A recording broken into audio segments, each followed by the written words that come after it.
Very good evening to you. It's Friday night. It's after 7 o'clock. Dennis had some internet troubles. It looks as if he still has them. But you are live here with us on the football pitch. Probably talking predominantly Scottish game tonight as we look ahead at the weekend's fixtures, discuss the title running. I think we need to look back at VAR as well. Some travesties last weekend. And obviously the preceding weekend as well. And pretty much, as I say, I think that's where we are. Well, obviously, as I say, take a look at the Old Firm game this weekend too. And there we are. Dennis has joined us. But we're joined, as I say, tonight. It is a welcome back. We've had a 3-week break, a 2-week holiday, and then I felt as lousy as what Dennis's internet connection appears to be last weekend. But as I say, we're joined tonight by, as always, my regular co-host, Dennis Newell, regular attenders, Ian Harrison, and Hearts fan who's still smiling, Graham Duffy. Graham, I'll start with yourself. How are we doing? Fantastic. This gets better and better every week, doesn't it? Thoroughly enjoying it. Really does. It really does. You know, Hibs done your turn last week. Livingston done your turn. It was the Lothian team, you know, the Lothian young team, if you like. You know, they done the teams for the West of Scotland last weekend, but we'll come on to that. Dennis, how's things? Internet starting to work? No, I had to change my computer. Sorry about that. The other ones took cramps somewhere along the line. It's bending now, so you've got that close-up one, which is even 10 times worse than the other one I used. But never mind, we'll get there. It is what it is. Aye. And Ian, how's things up north? How's Aberdeen? How's the weather? Has the snow eventually defrosted for the last time we spoke? It has indeed. The sun's been shining, but certainly not in Pittodrie. So 20-odd days we went. I think nearly 28 days, I think it was, without any sunshine. But no, over Aberdeen itself, it hasn't been that great. Cove hasn't been much better, to be honest with you. They're stots and bangs, and they're heading towards being in the playoff, I think, for relegation. But yeah, you never know. They may improve. I think Aberdeen are. I think with Tony Docherty coming in, I'm a great admirer of him. He is a good coach, and I think he'll turn things around there. And I think we will see a bit of improvement. But even managed a game without getting somebody sent off last week, so that's a start.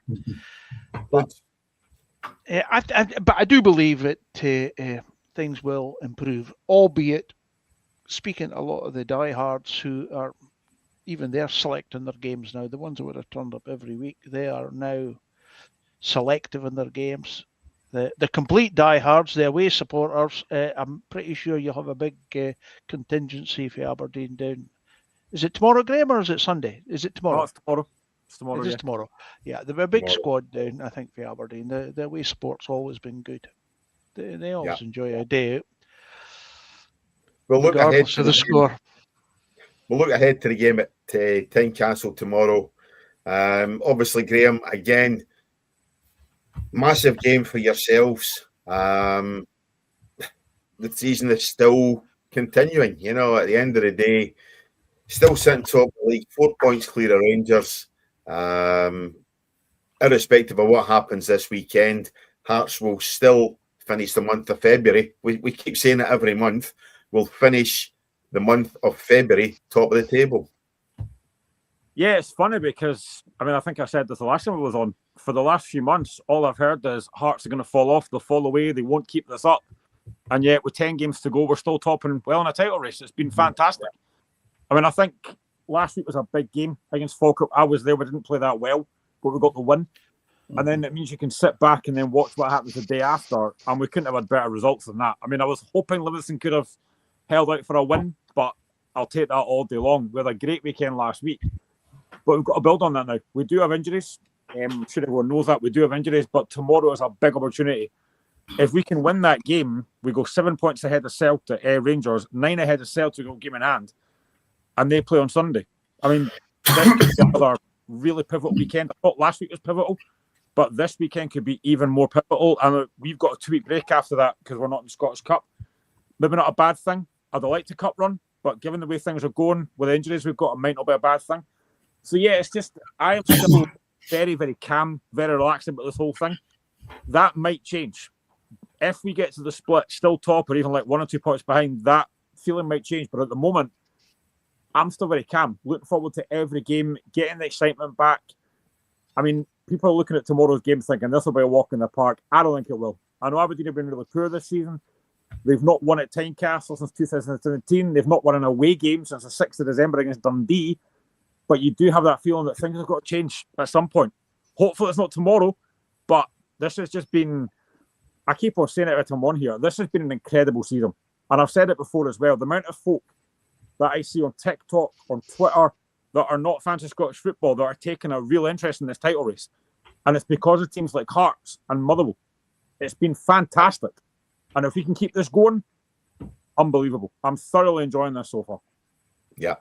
Dennis, Graham's right. He should enjoy it. You know, as a Hearts fan, it's something he should be enjoying. It doesn't come around every season. Mm-hmm. I heard today a couple of guys in the work were likening it to obviously Leicester, the Premier League a number of seasons ago, when the stars aligned, you know, in terms of obviously Man City were poor, Spurs were poor, but Leicester that season certainly were deserving of lifting the title. And I think the same could be said about Hearts this season.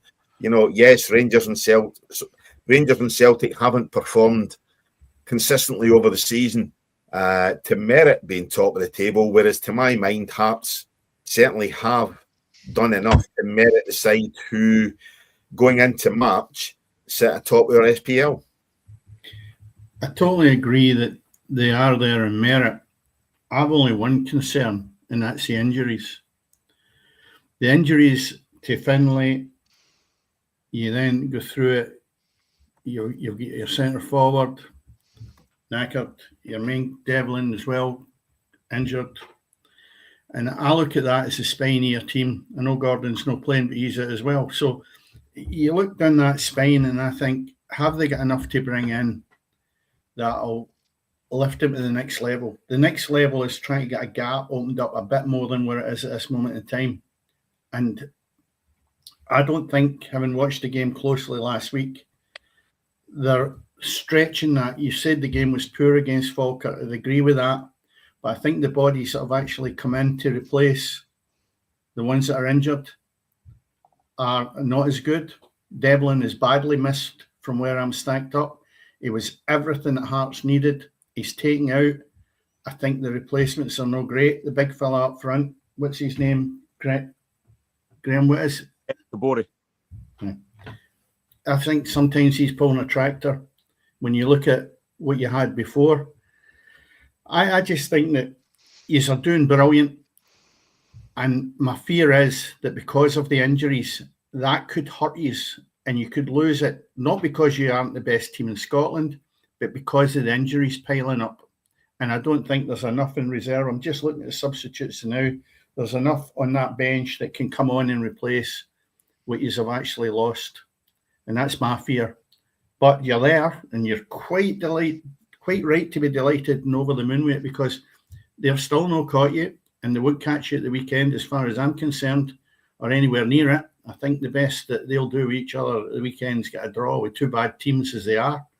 And Hearts can keep going. I don't think you will lose against Aberdeen, because although Tony Dock's up there, I think that it'll be a slow process.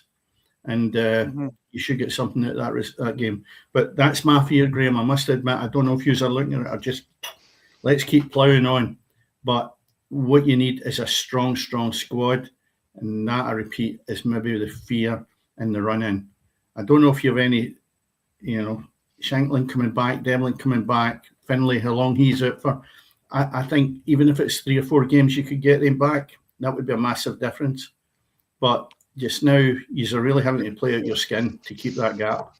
Well, I know that Finlay's out for 6 weeks. Yeah, I think I heard that. Devlin could be back after we've had this break. Right. And I think the word is that Shankland will be back for potentially Motherwell in a few weeks' time, so we could get them back. But I think defensively, I think we've got McCart can play, we've got Steinwender, we've got options that can play alongside Craig Halkett. Yeah. I think midfield, we've got Benny back, McEntee's back. I actually think Mark Leonard's been really good. And actually, I think as well, the one thing I would say is, yes, Shankly's been a massive miss. But I actually think Claudio Braga has really stepped up in the last few weeks. Brilliant. His performances have been fantastic. And it's not just Magnificent. goal. His overall work rate is that boy just does not stop. The amount of pressing he does, he comes off that park knackered. No wonder. Because I actually think since Shankly's been out, he has really stepped up. I've been very, very impressed. I would agree with that. Braga has been exceptional and probably one of the best we've got in the country at this moment in time up front. And I think he's been a revelation to Hearts. And it's just a pity Shanklin wasn't fit, because the two of them were added a lot of firepower to us. And that, again, you're asking one man to do it, and I believe in every team, you shouldn't be asking one individual. You need everybody around about. And but he's certainly been outstanding, there's no doubt about it. And he's a threat. You get the ball to him, you've always a good chance. The one thing for me, if you look at last week's result, is obviously the disappointing result the week before. You bounced back last week. You know, okay, maybe you didn't play particularly well, but to me, champions and sides who do well are sides who can grind out results when things aren't going their way. You know, and to me, that's what Hearts did last week. They ground out a result against a side who, in Falkirk, we know they're very resilient. We know they're difficult to break down. And we know they've caused Hearts a bit of a problem. Previously, obviously, they knocked you out the cup. You know, so to my mind, as I say, last weekend's is a massive, massive weekend, but a massive result for you guys, as I say, when bouncing back for the week before and getting that victory in a game where you weren't playing at your best, Graham. Yeah, I think that's the thing. Every time Hearts have lost this season, it's not been a lot, but every time we have lost, we have then won the next game. So there is a real bounce back from this team. They know what to take here. And I think, you know, Derek McInnes did a thing a few days ago in the Gorgie Suite. I wasn't there, but a few folk I know were. And he said that the players actually, they understand how much this means. And I think it is a case of, I would love to be playing the football Motherwell playing. Don't get me wrong, I'd love to be playing some swashbuckling football, but it doesn't always guarantee results. All I want is 3 points. I don't care if we do it. Same as tomorrow. If we win 1-0 with a goal off somebody's backside, I could not care less. Just win the game, pick up the points, and then put the pressure right back on Celtic and Rangers. And that's what we've done all season. We've picked up really valuable points when we've been not playing well. And, you know, the best teams don't always play well, but they've managed to find a way to win. And that is exactly what champions do. We've seen Celtic do it numerous times over the course of the last number of seasons. They might have to play well, but they just win. And that's all that Hearts can do, just keep on winning. And if we keep doing that, then we've got a massive opportunity here. Yeah. And the one thing as well, Ian. Yeah, sorry. Ian, Dennis, is Aberdeen going to be a threat to Hearts on Sunday? I would say no, but we're struggling to score. Simple as that. Hearts' defence is pretty good. They've only lost about 20-odd goals this season. 22, 24, something along that lines. We're struggling up front. Nisbet flatters to deceive as far as I'm concerned. But they're rebuilding. But look at the Motherwell game. I mean, we beat Motherwell in the Cup. Should never have lost. Motherwell shouldn't have lost that game. Again, Cammie's going to touch on VAR. I mean, the decisions, and I think that is making a huge impact on results at the moment. We're speaking more about referees, VAR, incorrect decision, whatever, and they're having a huge effect on how teams are. Now, not only that is the suspensions that come along with that, right? Yeah. So, are Aberdeen get caught as a threat? I wouldn't have thought so. We'll huff and puff, but we're struggling to create chances. I think that is the reality of it. And as I say, Hearts have got, but we throw in the odd daft result. I mean, we put 6 past, I think it was 6 past Livingston after having been beaten, and then of course, but it's keeping. We've managed to keep 11 on the park last week, but. And that may or may not, but I genuinely don't believe that Hearts will have too big a problem against that. They may struggle to score, but I don't think defensively they've been playing well. So unless Aberdeen get a couple of flukes, the confidence is low now. And just as you said earlier, it's going to take weeks, if not to the end of the season, before there's any form of. They're still going through the Jimmy thing where Thielen went. We bought in a load of young Scandinavian players who are now just sitting in the wings, and we've sort of built they're not getting much of a game at all. But the team that we have, that they want to play, there's not a lot left. And then you look at a game, and are they going to take any of the subs on? Well, a lot of the time, are you going to improve the team by putting? No, you're not. So I think Aberdeen are struggling a wee bit. And as I say, the die-hard supporters that I've been speaking to, even they're selecting the games to go to. So, they're just saying it's not enjoyable to watch. So I might be 100% wrong, but and I certainly do wish Hearts all the best come tomorrow. Yeah. The next two games, Graham, that I'm trying to pick out here is one of them is against Dundee. And I think the first one you've got, is it against Kilmarnock away? Yep. Their 6 points with the strength that you've got at this moment in time are really, you would expect to be bankers. And that's the ones that can create a banana skin. And that's, as much as you look at the Aberdeen game and Ian's thinking you'll not get anything out of it, I wouldn't expect or Aberdeen again now, I wouldn't expect Hearts to be considering they would drop anything then in the next 3 games. And yet you look at Celtic and Rangers have got to play each other on Sunday. So that'll take a dent on whatever one of them wins that or loses it or even draws. That'll make an effect to the two teams. And that, again, could help Hearts. But you've got to keep and maintain that high level. And that's what I think he's doing by getting the results, not necessarily the performances, but the results is everything that counts. And we've seen it year in and year out. The Old Firm continually will get results without playing the best football in the world. But like I said, about a month or 6 weeks ago, when Hearts were looking pretty good, was the Old Firm, when they were starting to tidy up a bit better, they'll not go through the whole season without dropping points, and nothing was surer. And likewise on Sunday when the Celtic went down to Hibs, and that'll be the case. Rangers and Celtic will still drop points. So even if things don't go 100% in Hearts' direction at the weekend, I wouldn't think for a minute that it was anywhere that you'd think the ceiling's come down on you.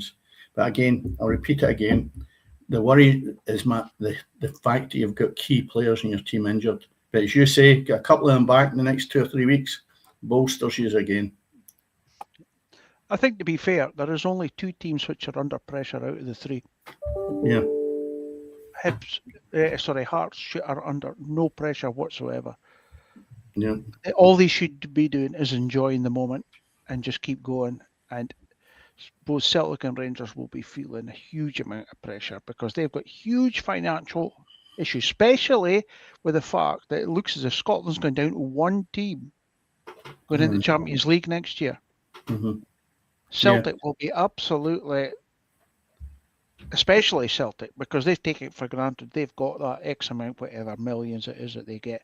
Can you imagine the boost it is for Hearts if they get that 20, 30 million or whatever it is just by getting into the Champions League next year? I would be. It's absolutely huge.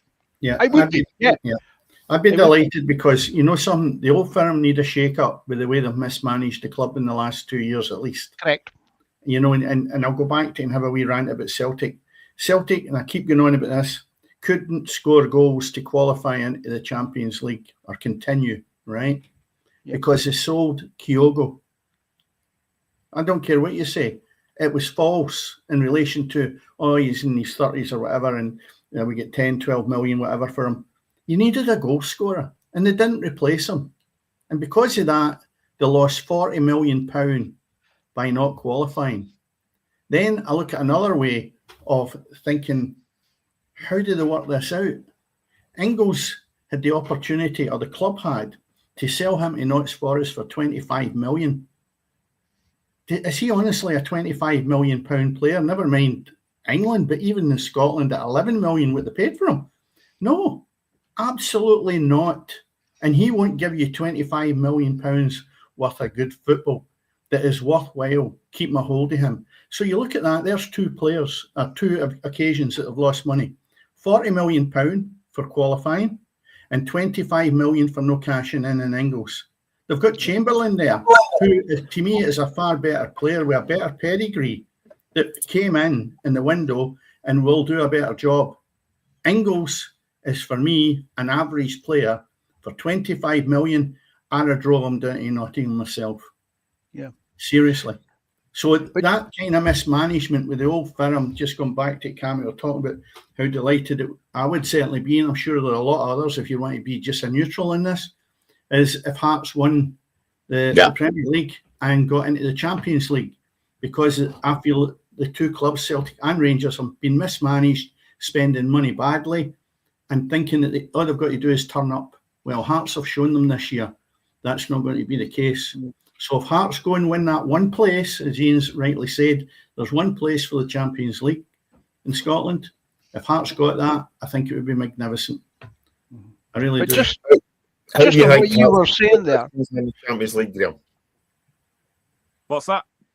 How do you think Hearts would cope in the Champions League? You've obviously struggled. We'd get absolutely battered every week, but I thoroughly enjoy it. Incredible. Be great. But I was just going to say, on the back of what Dennis was saying there, you've got the players that are being bought for 11 and whatever millions for Celtic, and then they've got the likes of Hearts, who brought in Harry Milne from Partick Thistle I've no idea how much they paid for him, probably a hell of a lot. He's turning out to be one of the best players this season, and I was watching him just a few years ago playing in the Highland League. So there is talent there in Scotland. Yeah. If you look at it, the Rangers seem to refuse to look at how that's going to come through. But anyway, that's my little rant. Is there a snobbery at Rangers and Celtic where they don't want to go down the leagues, or they don't want to look at other players? I mean, I hear Rangers fans I work alongside Graham talking about they need to try and break the bank to go and bring in Braga, you know, who's obviously proved himself at Hearts, you know, it come the end of the season, obviously, you know. But is there a snobbery, do we think, at Rangers and Celtic where they think they have to go overseas to bring in whoever they want to bring in from, well, it seems to be Africa just now, or certain parts of Europe or Asia or whatever else, you know, that if you don't have a foreign sounding name, that you aren't worthy of a place at Rangers or Celtic. Graham, as a Hearts fan, what do you think? This is why for years and years and years, whenever a young player is doing well in Scotland, I don't want them to go to Celtic and Rangers because they won't play. And it's happened numerous times. I've seen it so many times over the years where a really, really good youngster has a really good game against Celtic and Rangers and they go, right, we'll take them. And then they get stuck on the bench and you never see them again. That is why I'm quite glad that we are now getting players that are actually, youngsters especially, are actually going abroad and playing abroad. I think because they're getting time. That's what it should be about. I mean, I look at like our own young talent, James Wilson, who moved to Spurs under 21s, and Derek McInnes said it was a bad move. Last week is on the bench against Arsenal. I think it's because they got injuries. They never got on. But I think it's not. I don't think it's a bad move for him. I think he will maybe, if he stays permanently, get a chance. But I just think for any young player, I don't think go to Rangers Celtic is the right move because they won't play. They'll get stuck on the bench and they'll bring in some unknown foreign player that nobody's ever heard of. I mean, I look at Celtic just now and I look at the January window they had. Yes, they didn't spend anything in terms of transfer fees, but the only one that's actually any decent is Oxlade-Chamberlain. The rest of the players they brought in look horrendous. Yes, I mean, I genuinely think their transfer window was awful. I don't rate any of the new players they got in, apart from... Yeah, you're spot on, Graham. Totally agree with that. It's something else I would have brought up when we start to get into the old firm, as we normally do in a bit more depth than we should. But the thing is, yeah, you're right. None of them are fit for purpose, in my view. None of them. Now, when you're looking at players throughout the season, you're seeing some of these players that are playing in Europa League. You see players at non-league England, and you see, and I'm thinking, why did Old Firm no sign some of these guys? It'll cost them half the money of what they're paying out, and people that's punting them, and without going back to £8 million for a centre forward that scores occasionally and stuff like that. And you say, why are they not looking at ordinary players that you think, wait a minute, he'll do a job? Is it because he's not got the recommendation from an agent, or he's got that profile that you think, does he fit the bill of what you need at your club? Doesn't matter whether it's Old Firm or not. Does he fit the bill? Celtic have not went down that road. For whatever reason, they have brought in, I don't know, half a dozen players in that period. I looked at them last night and watched them, and they still haven't got a decent centre forward. Still haven't got it. What have they got in their books there? 4? And there's no one of them are good enough to play with Celtic. Or you could say in the Premier League. And I just think it's dire the way they do their business, Graham. Hearts has been very, very good in a lot of ways. Very, very good for the resources you've got. And, you know, Ian's looking at Aberdeen, and they're maybe going down that road as well. Not with spending money, but with bringing youngsters in, especially Scandinavian boys who potentially will do the job. But fans are impatient. And if it doesn't work, the manager's in trouble. But overall, for me, I don't think you should be throwing money at it unless you're guaranteed success. And you might say, well, that'll never happen in football. I think when you look at the Old Firm, a team of 2 in a league that they're in, they should be able to guarantee success with the money in the gap against the other teams. I think if you look at one of the most successful managers ever, and Alex Ferguson, the famous quote was, "You'll never win anything with a bunch of kids," which he did. And to be fair, he learnt his lesson at Pittodrie because he literally had a bunch of local kids, within reason, playing for him in the 80s. And albeit he was very limited on the squad he had, so he had to play, and 1 or 2 were injured and they still played, and they had long-term effects due to that injuries. But he learnt for that. But to protect the youth that he had and not to expose them too much. But he had a very limited budget. But he went and did exactly the same at Manchester United. Well, and then there came a time when then all of a sudden their philosophy changed and they just started buying big. But he managed to do it twice. So I think the clubs need to have a look. There's loads of people out there playing football at grassroots levels, and we just need to enhance it. It takes a bit of time. Don't get me wrong; it does take time, and you've got to be there for the long run.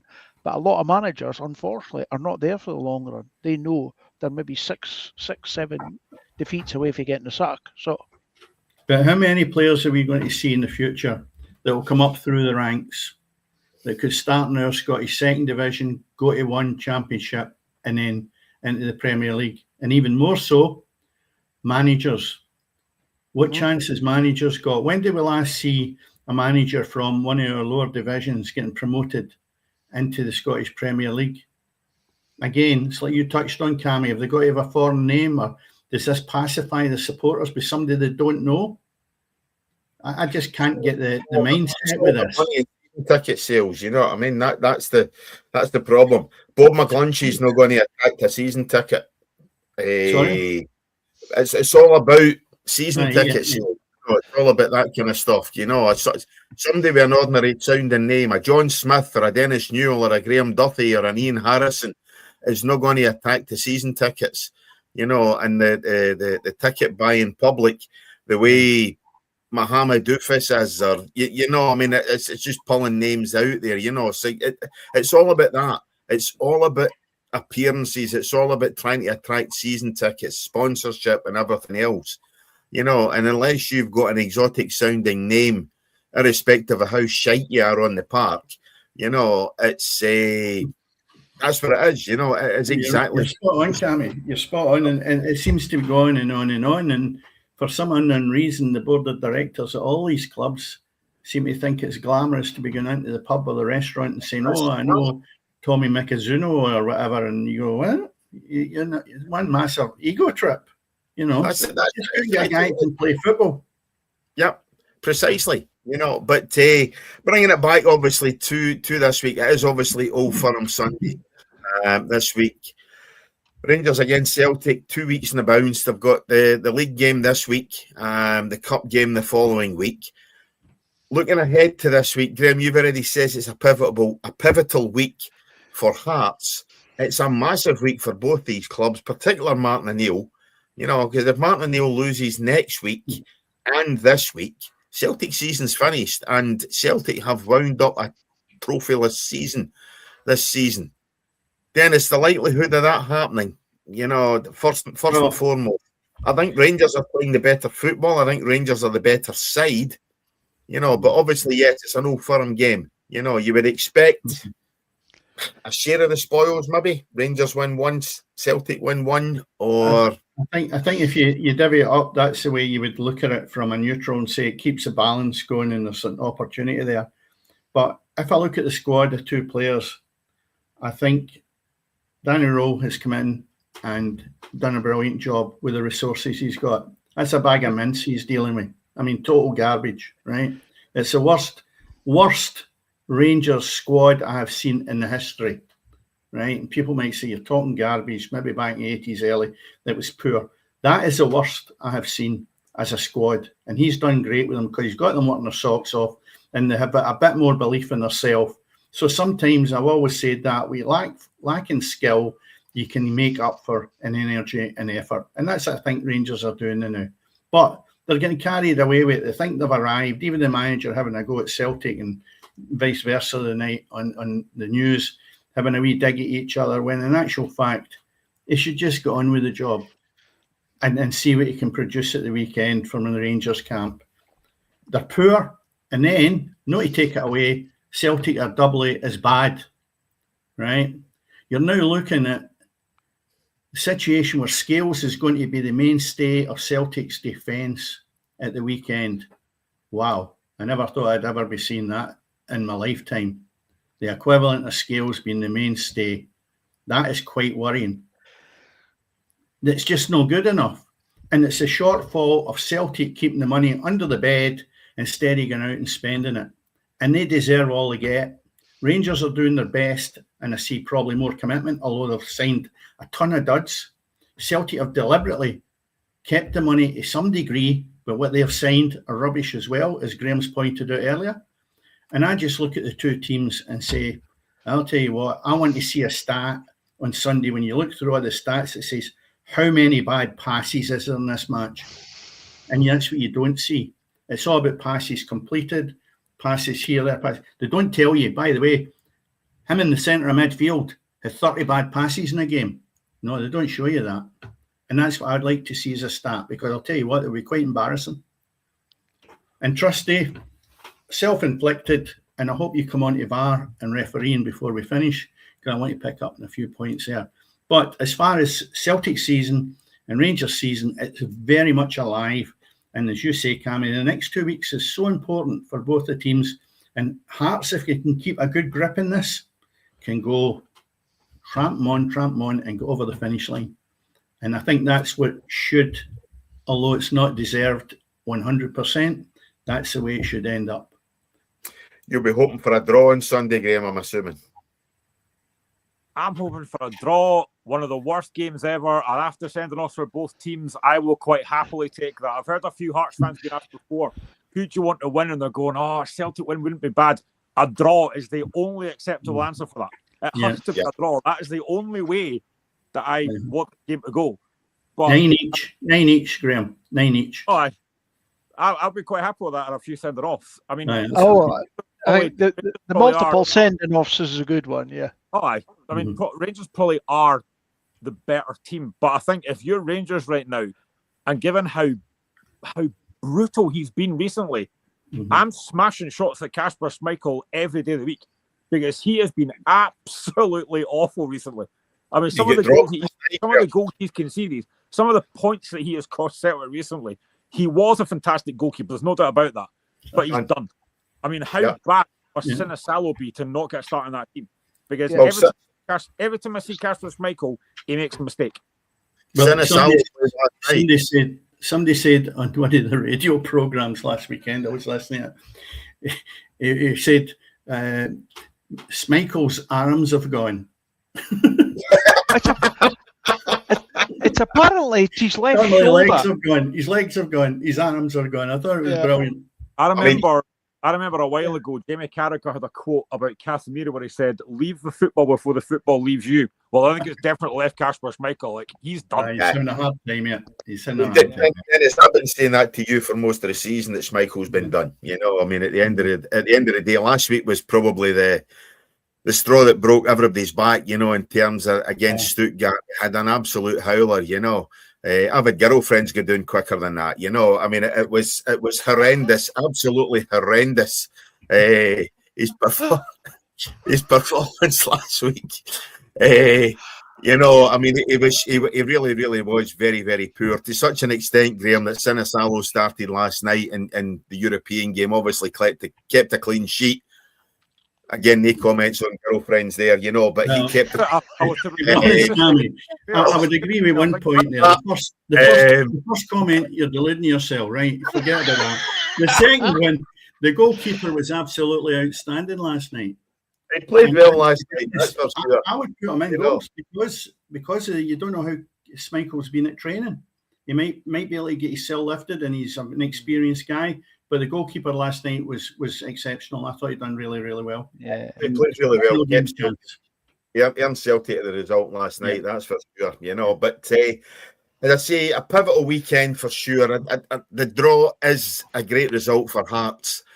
To my mind, if either of these two sides win, the other side's probably out of the title race. You know, particularly I think if Rangers win this weekend, I think Celtic are done in terms of the title race. You know, so a draw's probably not necessarily the worst result for the Old Firm either this weekend. You know, because I think it probably just does keep the two of them in it.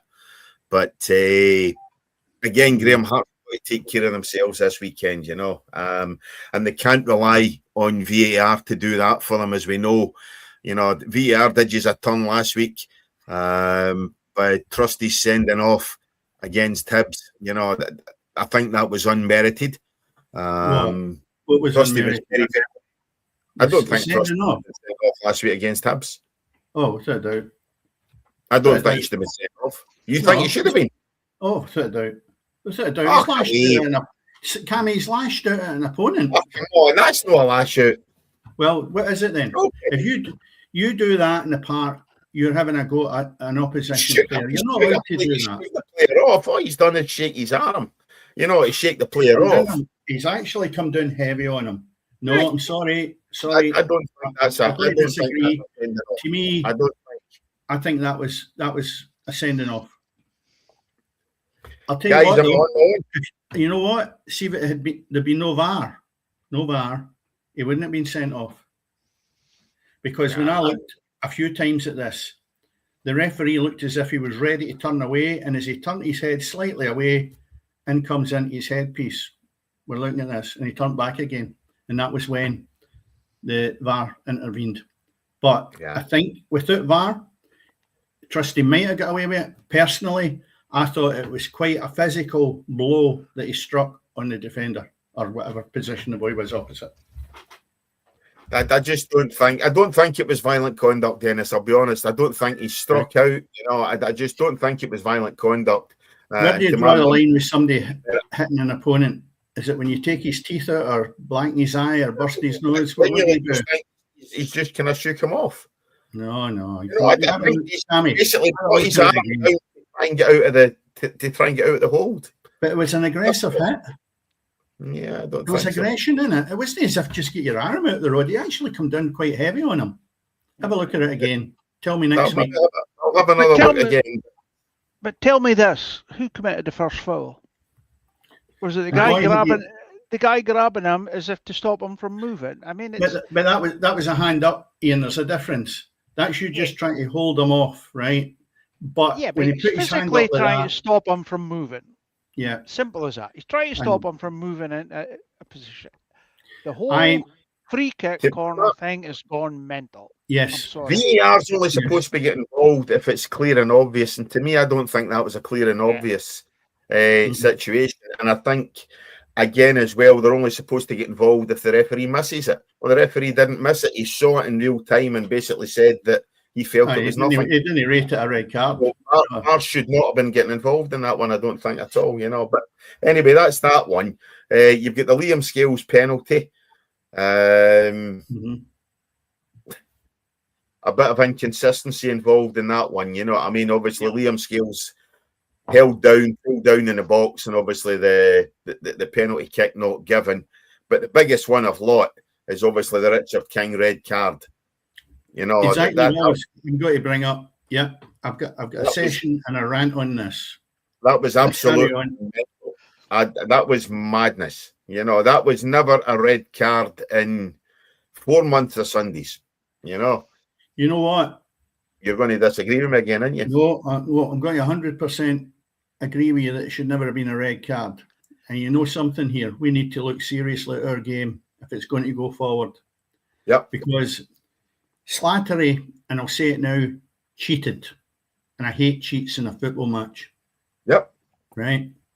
I have watched this about 10 times to try and get my head clear that Slattery didn't cheat. Now, I also looked through that game, and I know St Mirren were being beaten 3-0 at the point King supposedly affected the game to the point that he gets sent off.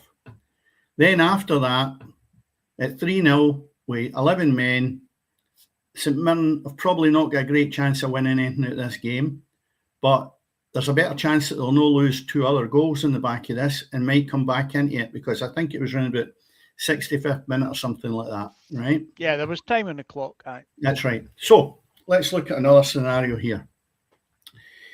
Slattery, if you haven't seen it, was making his way back up the park, and so was King. King brushed against him, right? And Slattery then tugs his arm. King turns round. At that point, I think the referee clocks it, and he tries to brush his hand away. At that, Slattery goes down as if somebody has been up the terrace and with a sniper. And he goes straight to the ground, and I'm thinking, what are you doing? So King gets sent off because that's, and I think VAR done that. Did VAR get involved? Right. Oh, it was a linesman. It was a linesman that saw it. Yeah. So the bottom line is there's incompetence no matter what way you look at it from the officials. Then on Tuesday it gets announced, or when I heard it, that King, it was reversed. It wasn't a red card. Right? It wasn't nothing. Then I look at Slattery, and the stats in the game was fouls committed, 0. And I'm thinking, no, cheating doesn't count then. So here's where we're stacked up with this, and where clubs and the game needs tidied up. Imagine the game was at 0-0 and King gets sent off, and Slattery still being in the park who's cheated. Motherwell go on and win 2-0. Surely the fact that they have looked at it as evidence, Motherwell have cheated St Mirren in my eyes out of the game because they got 2 goals playing against 10. Therefore, the point should be deducted, or the goals that while Slattery was involved in the game should not have counted. If he doesn't have any impact in any of the 2 goals, because he had 3 assists in that game, I know they were before the sending off, but in my eyes, the rules need looked at to the point that you can't have St Mirren, who are penalised and struggling at this moment in time, punished even more by a bad decision. The cheat, Slattery, stays on the park, and the team then railroad right over the top of them and end up with 5 goals. There's something wrong there. He should have been taken to task. If he's pronounced that he's not guilty, King, then you've got to look at the offender who caused that creation. And that was Slattery. And therefore, he should have been taken to task, and more so the club, because you've got to stamp this out. 100% agree. Yep. But by the way, you're maybe right. Yeah. Maybe Trusty should have went. Sorry? Maybe Trusty should have went. Say that again? I'm saying maybe Trusty should have been sent off, or maybe. I thought you said it twice there. Thanks, Cammy. Appreciate that. But again, yes, for the offence. But again, when the referee has seen it and said there's nothing in it, yeah, you know, it's one of these ones. You know, I thought VAR was only supposed to get involved if it was a clear and obvious mistake by the referee or that you hadn't seen. You know, so that's the thing. But anyway, that's by the by. Yeah. Graham, your thoughts on VAR and obviously what Dennis has said there as regards Slattery and King? How long have I got? On you go. Dennis took 20 minutes, so he's left you about 3. I've had this conversation numerous times with different folk, and I'm going to say what I've said numerous times on this. I do not believe that VAR's the problem. Technology works. The issue is that our officials are incompetent. They're not Yeah. biased. They're not biased. They're Yeah, I incompetent. agree with that. Yeah. I genuinely think, and I've said this to a few folk, I think this season is probably the worst I have seen in terms of officials. Every single week, I am seeing horrendous decisions and the lack of consistency, where 1 week you will get a red card or a penalty, the next week for exactly the same thing, you won't. And that's what I've got. You hear Willie Collum on that review show, which I do think is quite transparent, where a lot of things he says I do agree with, but a lot of the times I honestly think as well, and I've said this before as well, I think referees now are refereeing by VAR. They do not give decisions because they think, well, do you know what, if I've got it wrong, VAR will sort it. That is not what it was meant to be there for. It was brought in for exactly the reason, clear and obvious. But I think referees are refereeing by VAR. If I go back to the Callum Slattery one, that is probably one of the worst decisions I have ever seen. Yeah. How on earth, I don't blame the referee because he didn't see it, but how the linesman has thought there's something in that, and then how the person on VAR has not said, you've got that wrong. It's an absolute embarrassment. Yeah. I also look at the fact to use this term now for denying the goal score opportunity, dogs or whatever it is. Aberdeen against Motherwell. The Motherwell guy gets sent off when it's basically on the halfway line for denying a goal score opportunity. You then look at Livingston against Rangers. Mikey Moore is literally going to shoot, and he's brought down. Oh. It's a kick or a penalty. It's That not. was But mad. the referee was play on. Mhm. That for me is denying a goal score opportunity. That's a red card. So I honestly think this for me, and every fan of every club could go through decisions that have been wrong this season. We can all do it, but I do not think for 1 minute the referees are biased. I just think they are incredibly incompetent. And it's the same referees that I keep hearing over and over again that are making really poor decisions. What happens to them? They get a game the next week. Where's the punishment for making bad decisions? Yeah. So I just think, honestly, I think VAR, the technology's there. It works if you use it properly. But the issue we've got is our referees don't use it properly. And that's my issue. I think you'll 100%. find you're actually getting better standard of refereeing in the lower leagues because they're not relying on They don't VAR. have They're having to make a decision. They are having to make a decision, as they always have done. I think there was a game a few weeks ago, Alan Shearer in FA Cup, Newcastle against, I can't remember who it was. I think, was it Aston Villa? I can't remember. Yeah. it was Anyway, Aston- and the refereeing decisions there was horrendous because they'd no VAR. Mhm. And there was 3 absolute crackers. Alan Shearer was going off his head about it, but I mean, Newcastle got a result in the end. But he had said exactly what Graham has just said: is they are relying on VAR to make decisions for them, and all they're doing is letting the play go, then blow the whistle. Okay, let's look at the screen. And somebody else can decide. That's pretty much it. How much do you think an average worker is getting paid that's watching these matches, right? Now, you tell me if somebody went to their work and they made as many mistakes as these referees are doing at this moment in time, do you think they would be getting paid between £880 and £900 a game, with a VAR official earning £450 per match? How disgusting is that when the product that you're being given is no fit for it? And Graham's right to rattle his gums about the refereeing standard. It's absolutely appalling. And it's an excuse now for their incompetence. It really is. They can't make a decision on their own because they're not capable. And we're back to the old acorn that I keep saying, they haven't got a Scooby about how the game is played. They haven't got a clue. They are only fit rule books. That's all they are that's running about the park. Yeah, but I think a lot of the referees, once upon a time, were capable. I think they've backed right off. They have backed right off, and they're letting because they know that they are being judged by what is on the screen. Not only that, the pundits are ripping them to death as well if they make it. But rightly so, Ian. Somebody's got to hold them down. You know, somebody's agree. got to hold them down, and nobody is doing that, as Graham says. You know, The point they're I'm not. making though is that if you're going to be paid that kind of money, you need to be at the top of your game, right? Yeah. Unfortunately, I don't think it's value for money.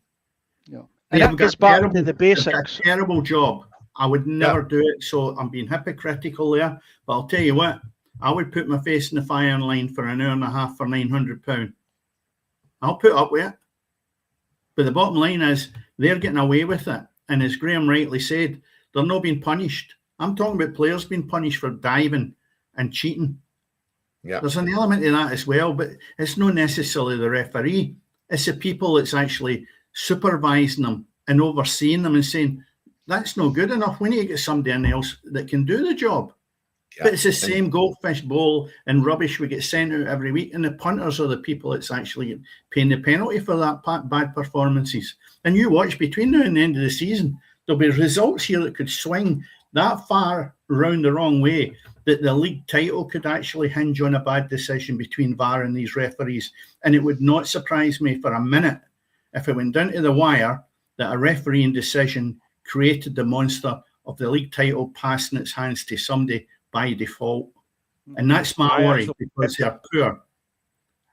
I think what they've also got to remember is that they are in the entertainment department. That is what they are. They are in Saturday afternoon entertainment. And if people no longer are entertained, they will find something else to do. Sorry, Graham, I cut it on you there. Right, on you go, Graham. I said exactly the same thing as what Dennis has just said there in a group chat, that my worry is that a title race is going to come down to a really bad refereeing decision. That is a big concern that I've got. And I think as well, whether you're at a game or whether you're watching it, you constantly see the referee doing that in his ear for a bad decision. And I think the game is so stop-start. There is every single no fluency. There is no fluency in the game because the referee's going like that. Anything to say? It's honestly, it's brutal. But again, it comes down to officials. They don't know what they're doing and they keep relying on someone watching a screen a million miles away to say, you've got that wrong. Could it be, Graham, that this VAR is too much for them to take in? It's a distraction, right? They're having to multitask if you really ask that question. When the job, I'm going to defend them here, the job is very difficult as is. But if you're running along and your eyes are everywhere and you're trying, and somebody's rattling stuff into your ear, surely you've got to be a special person that can handle all of that. And I don't think we have got special people. And that's the problem. I don't think they can handle it and cope with decision making and also communicating. And that's what seems to be in my head the problem. That it's constant, that it's as if every single step of progress in the game is hauled back by VAR to try and destroy the match for all the entertainment that people are going to get. I think as well, you listen to when they do the VAR review show and stuff, and you listen to the audio. There's about 4 or 5 people talking in that audio, and it's like, how can you get? And then you've got players talking as well. How can you possibly have any kind of? You're getting a complete distraction. You don't need that many folk in one little room talking about a decision. It just needs one person. But there's about that's the point I'm making. That's the point I'm trying to make to defend them. But whether that would be the case or would just sweep them under the carpet for their incompetence, I don't know. But the bottom line is it could be an element there of distraction that's the last thing they need when they just don't feel capable now of making a proper decision without support in a hotel room or whatever room VAR sits in. But you've got to remember, somebody sat down and deemed them competent to be referees. They passed a lot of exams and they've done a lot of scrutiny to be where they are. But just as the guys are saying, there's a lot more things been thrown in the melting pot now for them. And I do feel sorry for them. I've done the referees. The referees is piss easy. It's so easy to get through. To qualify as a referee, sat in a classroom, it's very, very... It's not a difficult task to do that. Yes, taking that one apart, I've never done that. At no time have I had the fitness levels to even get up and do a part once, let alone umpteen. It's murder. I done the reserves when I was Albion Rovers against the first team, right? Aye. Never again. No. Horrendous. Exactly. But anyway, one thing before we finish off tonight, I've shared in our group chat earlier on. I've had 2 or 3 of the guys commenting on it. The old enemy. Pretty much, obviously, what's happening down south of the border. There's every possibility within the next 5 years that I think Scotland, Wales, Northern Ireland, Ireland, and the rest of Europe could indeed find themselves ahead of England in the world rankings. Because today, the English, Dennis, you've maybe drawn a wee thing, because you've obviously not seen it. Today, Graham has, he knows where I'm going with this. Today, the English FA appointed Kevin Thelwell. I read it earlier. Yeah, I read it. Yeah. The progression of elite homegrown coaches, the FA announced. CEO Mark Billingham has commented that a strong pipeline of homegrown coaches who can come through as potential candidates to manage your national team. Mm-hmm. So Kevin Thelwell is charged with the succession planning of finding the next England manager. Excellent. Great choice. Will it be England Russell? are going to win another tournament for the next 40 years. Yep. Seriously, where are these people getting this network of contacts that's getting them jobs? They just seem to bounce along and get other jobs when they're totally incompetent. It isn't a repeat.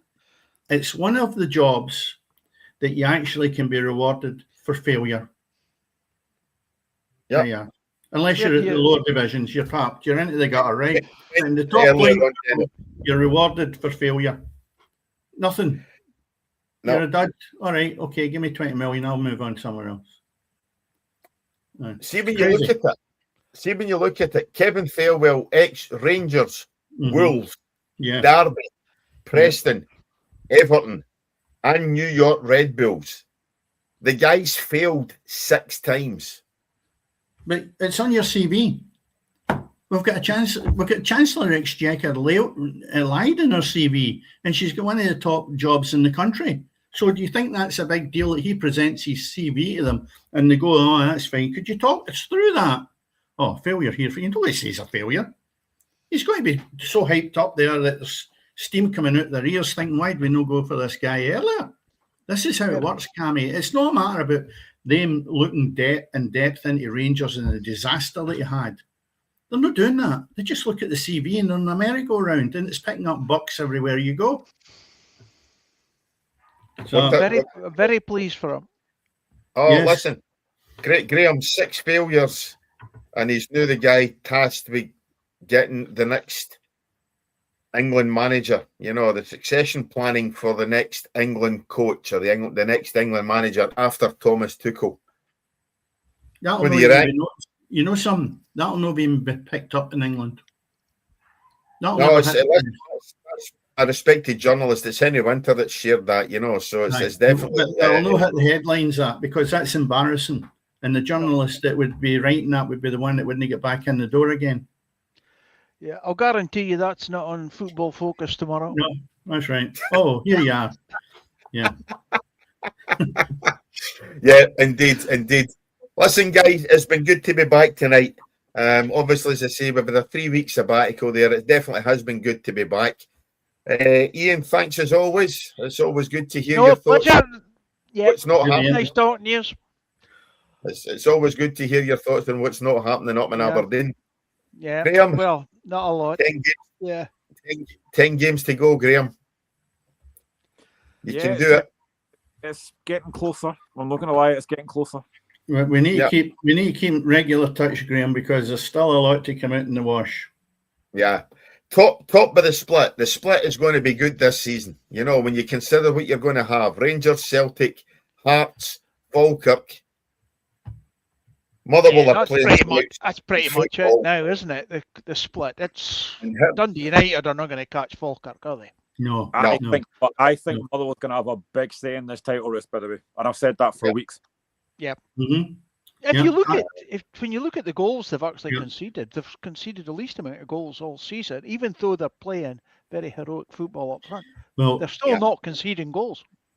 Look how the cats among the pigeons come the weekend, right?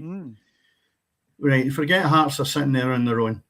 Rangers are sitting in 56 points. Celtic in 54. Celtic have one game in hand, right? Let's assume they draw and Motherwell win. Just like Motherwell's get Dundee United, right? That would then take Motherwell to 53 points, 1 point behind Celtic, who have still got a game in hand, right? And only 1 game swing to catch Rangers. I'll tell you what a finish that would be. Hearts, Motherwell, and one of the Old Firm next. Yep. That would be really refreshing to see. And that's sitting here with the West of Scotland hat on too, that basically says, I just want to see good football winning this championship. Yeah, because Celtic have got Aberdeen on Wednesday. Yeah. That's 3 points for Celtic then. Sorry, Ian.